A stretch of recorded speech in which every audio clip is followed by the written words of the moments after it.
kaip aš sakau, yra apie ką pašnekėti ir šiandien norėjau pasakyti nuo raidės A, bet kadangi čia, kaip aš sakau, nei žuvis, nei mėsa išėjo, kitaip tariant, buldozeris sustabdytas. Bet dar antradienį dar yra. Teoriškai antradienį jie nelabai ką gali, bet yra vienas juridinis kelias, kurie yra. Tai čia žodžiu. Tai šiai dienai tas sprendimas dabar kompromisinis, bent jau tai bendruomeniai miškininkų tinkamas yra, ar dar vis... Matot, kaip yra. Kol kas miškininkystės mokslas pasaulyje buvo, pasaulyje labai garsiai, Europoje lyg ir pripažintas ir skaitomas normaliu ir, kitaip tariant, pripažintas, kaip toks Lietuvos miškininkų mokslas, miškininkystės. Dabar apie tai niekas nekalba, jis yra visiškai ignoruojamas, jungimo argumentus sprendžia, dovanokit, absoliučiai diletantai, ir jie nutarė skaičius 25 gražus, 70 gražus, 35 ne, 45 ne. Aš noriu pasakyti, kad mokslo labai aiškiai paskaityti optimalus urėdijos dydis. Ir tai nėra tik plotas, tai yra daugybė rodiklių. Ir čia yra visiškas blefas, kai aš paskaičiukus, sujungiu, suprantat, arba dar ten pridedu kirtimo šalia.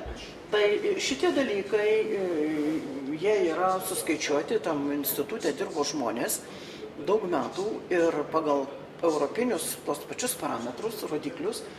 Ir, kaip aš sakau, tas skaičiukas, kitaip tariant, urėdijų didinti daug negali, nes efektyvumas iš karto krenta. Ekonominis efektyvumas krenta. Dabar taip, kaip jie skaičiuoja tą ekonominį efektyvumą, tai man juokas eina. Žinot, kaip valstybės ekspertai Civita miškų valdymą sulygino su geležinkelių valdymu. Taip, čia nėra tas dalykas, miškininkystė tai nėra tas dalykas, kai imi bet kokį fabriką, pasimei kreditą, nusipirkai žaliavų, pagaminai produkciją, pardavai, gavai pelną. Šičia visiškai yra kiti principai.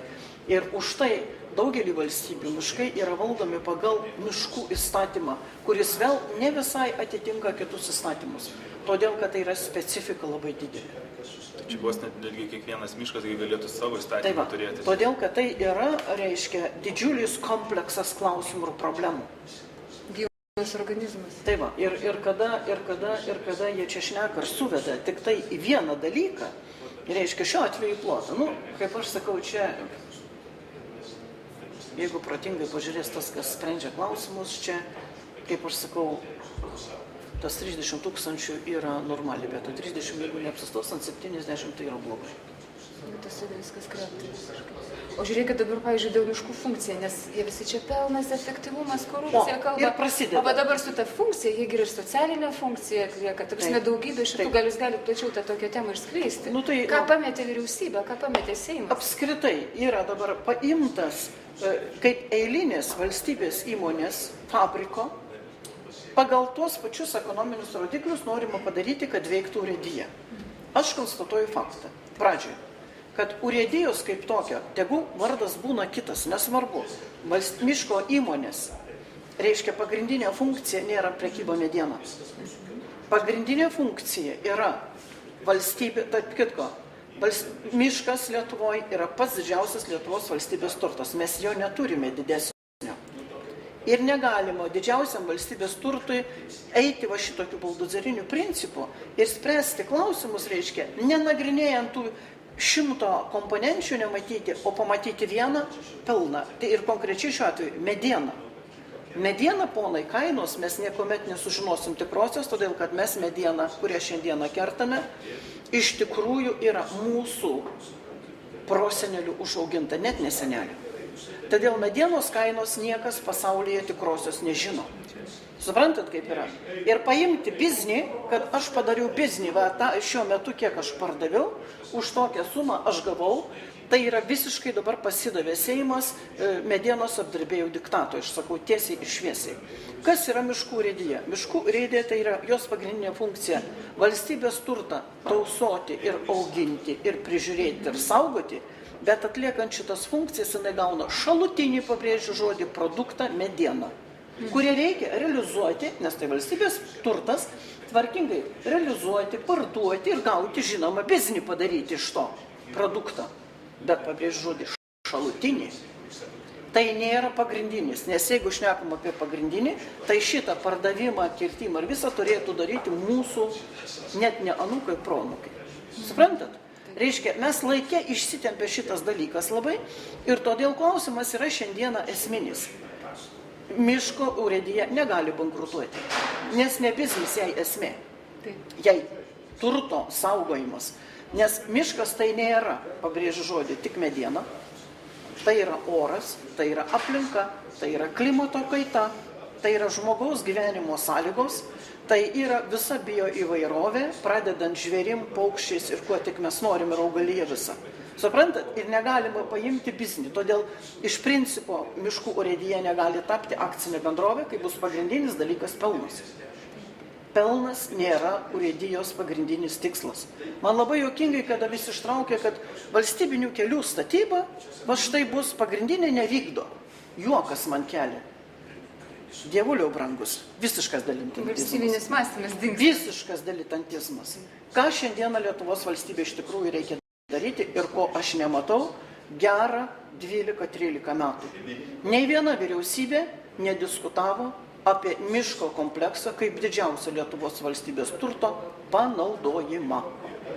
Perspektyvas, ateities gairės ir taip toliau. Tai turiu minty, kad yra miškininkystės klausimas kaip auginimas turto, o panaudojimas tai yra medžio apdirbimo pramonė, ką iš to šalutinio produkto medienos valstybė kokį daro biznį ir pelną. Šiandieną konstatuoju faktą. 30% Lietuvos medienos supūna miške. Miškui kaip ekosistemai tai yra gerai, tai yra naudinga. Bet ar mes tokie turtingi, kad mes pūdytumėm Lietuvos valstybės didžiausią turtą? Norint nepūdyti, mes turime ką daryti? Statyti, tai yra smulki padarinė mediena.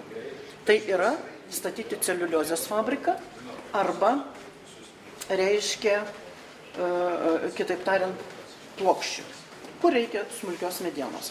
Tai va štai dabar iš tos smulkios medienos mes kažkaip apie fabrikos statybą aš nebegirdžiu. Tiesa, pastatėm dabar vieną plokščių nediduką, bet mes einame, dabar pažiūrėkite, už ką miškininkus kaltina, kad jie apvalė medieną, realizuoja, pabrėžiu žodį, apvalė medieną ir parduoda švedam, reiškia neapdorotą medieną. O popiermalkių niekam kitam Lietuvoje nereikia, nes tai yra tik celiuliozės gamybos žaliava. Todėl, kai pradedi šitą klausimą žiūrėti iš esmės, vyriausybės klausimas būtų šiandieną toks, paimti visą šitą kompleksą ir pasižiūrėti į perspektyvą. Mums ateina pokario metų pasodinti miškai, labai didelis turis, kur mes jį darysim. Pagal šios dienos strategiją vyriausybės, kaip aš suprantu, mes ją labai sėkmingai padovanosim švedam celiuliozės fabrikui. Vat ir viskas. Tai klausimas yra, ar Lietuvos valstybė turi strategiją, kaip naudoti didžiausią valstybės turtą. Tai, kas šiandieną vyksta ale miškų įstatymo reformą, kabutėse sakau ale, tai yra visiškas juokas, tai yra visiškas diletantizmas ir visiškas parsidavimas medžio apdirbėjams. Vienai komplekso daliai. Miško kompleksas yra dvi didžiulės dalys. Fantastika. Pat ir viskas. Teisybė yra šita. Tai ir jūs man atleiskit, ne specialistams spręs klausimą, koks urėdijos plotas turi būti. 30 ar 70. Aš suprantu, kad tai yra klausimas nustumtas nuo buldozerinio. Tai yra, kaip aš sakau, šioks toks logiškas sprendimas šiai dienai, šią minutę, kad sustabdyti buldozerį. Bet iš tikro tai yra visiškas klausimo neišsprendimas ir neišmanimas. O sakykite, bet dar čia būtų svarbus klausimas, kad permesti visą šitą, sakykime, reikalą į pozityvės vėžės. Kokia būtų jūsų vizija? Nes mes galime pradėti naudojantis šią visą situaciją. Suprantat, vizija šiandieną turi vyriausybė, kaip ir buvo, ar prie ūkio ministerijos, ar prie vyriausybės visada veikdavo komisijos perdirbėjų ir miškininkų. Spręsdavo šitą klausimą, juk buvo gal geras dešimtmetis, kai miškininkai dovanodavo, sakau žodį, reiškia, nes apdirbimo pramonėje labai sunkiai vystėsi po 90-ųjų metų. Jie tiesiog duodavo, jie nemokėjo pinigų, miškininkai patys neturėjo apyvartinių lėšų, bet jie vis tiek duodavo medieną tam, kad jie sustotų. Reiškia, vyriausybės tada sprendė kompleksą, kaip išgyventi ir tiem, ir tiem. Tai buvo kažkoks matymas neturėdamas viso to komplekso, ką daryti. Jeigu jūs prisimenat, net 2 kartus buvo bandoma planuoti, projektuoti, buvo parengti ir projektų celiuliozės fabriko statybos. Japonai su Lietuvoje suskaičiavo, kad viskas tvarkoj galima statyti. Japonų ekspertai atvažiavo, patikrino, viskas taip gerai. Galbūt jie būtų pasiruošę čia investuoti. Ir staiga atsiranda švedų ekspertai, jie paekspertuoja projektą ir konstatuoja faktą. Neužteks žaliavos. Jie neturi intereso, todėl kad Švedijos strateginiuose planuose nuo 93-ųjų yra Lietuva kaip jų strateginis žaliavos šaltinis. Tai klausimas yra toks. Švedai yra mūsų draugai gynyboje ir taip toliau. Ekonomikoje mes esam konkurentai. Korporacijos. Tai klausimas yra paprastas. Ar mes bent suvokime, ką mes su valstybės turtu turime padaryti patys? Ar nesuvokime? Panašu, kad net nenorime šiandieną suvokti.